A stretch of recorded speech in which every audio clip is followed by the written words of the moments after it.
रसोइयों की एक जाति। शीर्ष पर पहुंचने के मार्ग पर एक महत्वपूर्ण कदम था आग को पालतू बनाना। कुछ मानव प्रजातियों ने 8 लाख साल पहले से ही आग का कभी कभार उपयोग किया होगा, लेकिन लगभग 3 लाख साल पहले होमो इरेक्टस, निएंडरथल और होमो सेपियंस के पूर्वज दैनिक आधार पर आग का उपयोग करने लगे थे। अब मनुष्यों के पास प्रकाश और गर्मी का एक भरोसेमंद स्रोत था और शेरों के खिलाफ एक घातक हथियार था। कुछ समय बाद मनुष्यों ने जानबूझकर अपने पड़ोस में आग लगाना भी शुरू कर दिया।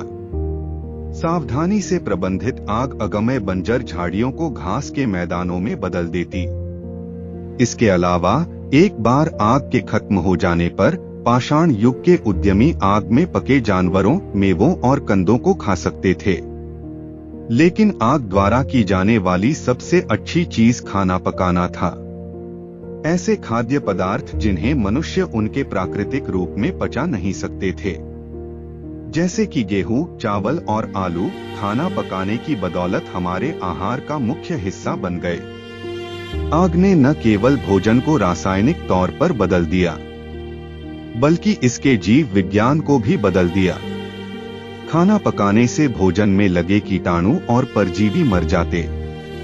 मनुष्य के लिए पुराने पसंदीदा खाद्य पदार्थ जैसे फल, मेवे, कीड़े और सड़े हुए मांस को चबाना और पचाना भी आसान हो गया। जहां चिंपांजी कच्चे भोजन को चबाने में दिन में 5 घंटे बिताते, वहीं पका हुआ भोजन खाने वाले लोगों के लिए 1 घंटा ही काफी होता। खाना पकाने के आगमन ने मनुष्यों को अधिक प्रकार के भोजन खाने में कम समय लगाने और छोटे दांतों और छोटी आंतों के साथ काम चलाने में सक्षम बनाया। कुछ विद्वानों का मानना है कि खाना पकाने के आगमन मानव आंतों के छोटे होने और मानव मस्तिष्क के विकास के बीच सीधा संबंध है। चूंकि लंबी आंत और बड़ा मस्तिष्क दोनों ही बहुत ज्यादा ऊर्जा खपत करते हैं, इसलिए दोनों का एक साथ होना मुश्किल था। आंतों को छोटा करके और उनकी ऊर्जा खपत को कम करके खाना पकाने से अनजाने में नेंडरथल और सेपियंस के विशालकाय मस्तिष्क का रास्ता खुल गया। ऐसे आग ने मनुष्य और अन्य जानवरों के बीच पहली महत्वपूर्ण खाई भी खोल दी थी। लगभग सभी जानवरों की शक्ति उनके शरीर, उनकी मांसपेशियों की ताकत, उनके दांतों का आकार, उनके पंखों की चौड़ाई पर निर्भर करती है। हालांकि वे हवाओं और धाराओं का उपयोग कर सकते हैं, लेकिन वे इन प्राकृतिक शक्तियों को नियंत्रित करने में असमर्थ हैं और हमेशा अपने शारीरिक डिजाइन से विवश होते हैं।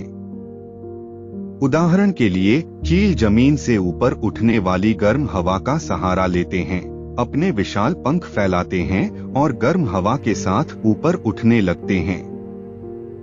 फिर भी चील इन्हें नियंत्रित नहीं कर सकते हैं और उनकी अधिकतम वहन क्षमता उनके पंखों के फैलाव पर निर्भर करती है। जब मनुष्यों ने आग को पालतू बना लिया, तो उन्हें एक आज्ञाकारी और संभावित रूप से असीमित शक्ति का नियंत्रण प्राप्त हुआ।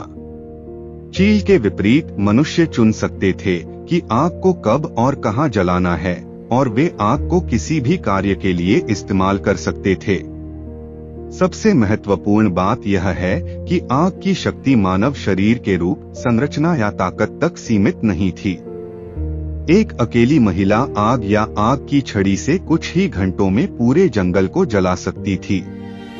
आग का पालतू बनाया जाना आने वाली बहुत बड़ी घटनाओं का संकेत था। सेपियंस के साथ बने रहने के लिए धन्यवाद।